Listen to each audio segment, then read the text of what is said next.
পয় নিষ্কাশন এবং পানি সামাসিবলের একটা ব্যবস্থা।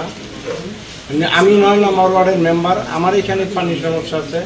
আগে যে সামাসিবল গিয়ে বসানো হয়েছে এই সামাসিবলের ধারণ ক্ষমতা কমে গেছে, এখন পানি আর কভার করে না। অতএব আমার এখানে জরুরি ভিত্তিতে 2টা সামাসিবল লাগবে। ২৬ অর্থ বছরের বাজেট ঘোষণা করলেন। বাজেটে স্যারে বলেছেন যে 3,50,32,500 টাকা আয় এবং ব্যয় ধরা হয়েছে 3,26,32,200 টাকা, আর উদ্বৃত্ত ধরা হয়েছে 26,300,000 টাকা। তো যাই হোক, রাজস্ব আয়, নিজস্ব রাজস্ব আয়, যেটা আমরা নিজেরা আদায় করে নিজস্ব কিছু উন্নয়নমূলক কাজও করি। এই ইউনিয়নের বিভিন্ন সেবা দিই, মানুষের সার্টিফিকেট মার্টিফিকেট যাই দেয় আমরা, সনাতন এগুলো কিন্তু সবই ফ্রি দেয় আমরা। হ্যাঁ, গাজী সাহেবের একটা প্রজেক্ট ছিল, সেই প্রজেক্টের কারণে এই রাস্তাটা সবসময় যতটুকু পারছে একটু চিপা দিয়ে রাখছে আর কি, মানে আমরা গ্রামের ভাষায় যেটা বলি একটু চিপায় রাখছে। কারণে রাখছে যে যদি এই রাস্তাটা বড় হয় তাহলে ভিতরে মানুষগুলো জমি দিলে বিক্রি করবো না, আর বিক্রি না করলে তো আর প্রজেক্ট বাস্তবায়ন করতে পারবো না। বাংলাদেশের সকল ইউনিয়ন পরিষদ এখন কিন্তু ডিজিটালাইজেশন, নেটের মাধ্যমে নির্ভরশীল, মানে সার্বক্ষণিক নিরবচ্ছিন্ন নেট অর্থাৎ ইন্টারনেটের সংযোগ থাকবে, আর নয়তো জনগণ সরাসরি এখানে ভোগান্তি পোহাবে।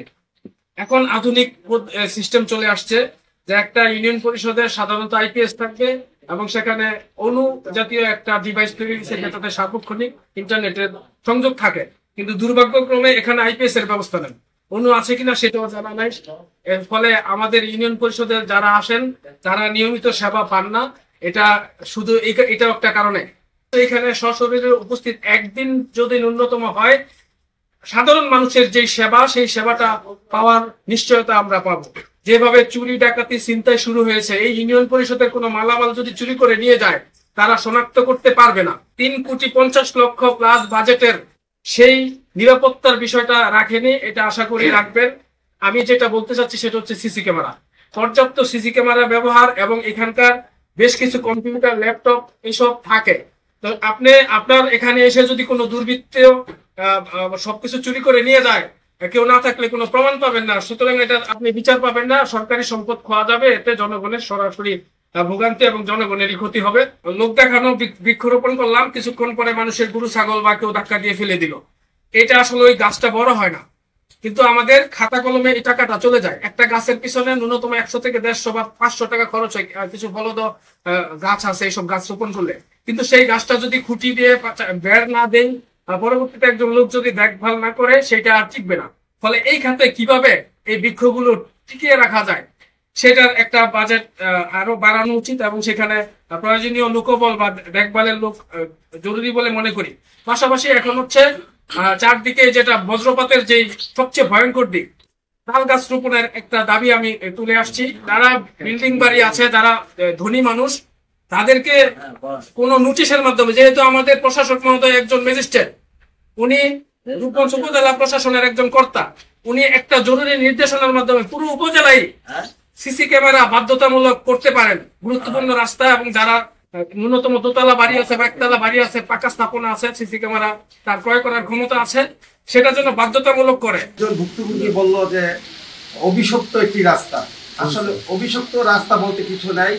আমাদের যে আজকে তাজবির হোসেন সাহেব চেয়ারম্যান, উনি এই রাস্তাটি আপনার করে দিবে এবং পরবর্তীতে আপনি বলবেন যে আজকে এই অভিশপ্ত রাস্তাটি আমাদের একটি মানুষের চলাচলের জন্য একটি রাস্তা হয়েছে, ইনশাআল্লাহ উনি এটি করে দিবেন।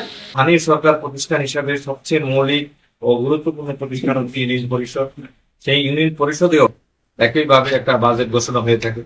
আমরা জানি যে স্থানীয় সরকার প্রতিষ্ঠানগুলো সারা বিশ্বের ন্যায় আমাদের দেশেও এটা একটা হচ্ছে লোকাল সেলফ গভর্নমেন্ট বলা হয়। 25-26 অর্থ বছরের মোট বাজেট হচ্ছে যে 3,50,32,500 টাকা, এবং এই বাজেটে যে অর্থ এটাই হচ্ছে মোট আয়। এবং আমাদের 2025-26 অর্থ বছরে বাজেটের মোট ব্যয় ধরা হয়েছে 3,26,32,200 টাকা। দ্যাট মিনস আমাদের এই বাজেটটা হচ্ছে সারপ্লাস বাজেট। এখানে 24,03,000 টাকা হচ্ছে উদ্বৃত্ত বাজেট। এই ইউনিয়ন পরিষদের অনেক রাস্তাঘাট, ব্রিজ, কালভার্ট, বিভিন্ন ধরনের কবরস্থান, শ্মশান, ঈদগাহ, অনেক কিছু এখনো কাজ করা বাকি আছে। এবং এই কয়েক বছরে এই ইউনিয়ন পরিষদের অনেক জায়গায় কাঁচা রাস্তা এখনো আছে। আমরা যখন পরিদর্শনে আসি, সে অনেক সময় সেই রাস্তাগুলোর কারণে জনদুর্ভোগ হয়। আমরা প্রায়োরিটি বেসিসে এই আগামী অর্থ বছরে সেই প্রকল্পগুলো নিয়ে প্রকল্পের মাধ্যমে আমরা ইনশাল্লাহ সেগুলো বাস্তবায়ন করব। এছাড়াও এলজিডি এবং সরকারের অন্যান্য ডিপার্টমেন্ট থেকেও যেই রাস্তাঘাটগুলো করা হয় আমরা সেগুলো করব এই বাজেটের মধ্য থেকে। এবং জনগণের অন্যান্য যে ইস্যুগুলো এই ইউনিয়ন পরিষদের যে বিভিন্ন সোশ্যাল কর্পোরেট রেসপন্সিবিলিটি হিসাবে আমরা ইউনিয়ন পরিষদের বিভিন্ন কাজ করছি ইনশাআল্লাহ। নিরাপত্তা আমাদের সিসি ক্যামেরা যে গুরুত্বপূর্ণ স্থান, এই স্থানগুলোর একটা তালিকা তৈরি করার জন্য আমি সচিব মহোদয়কে অনুরোধ জানাচ্ছি যে আপনি যে জায়গাগুলো মনে করেন যে আইন শৃঙ্খলার জন্য খুবই গুরুত্বপূর্ণ সেই 7-8টা পয়েন্ট আপনি আমাদেরকে দেন, আমরা সেভাবে একটা প্রজেক্ট প্রকল্পের মাধ্যমে সেগুলো ক্যারি করে দেওয়ার চেষ্টা করবো।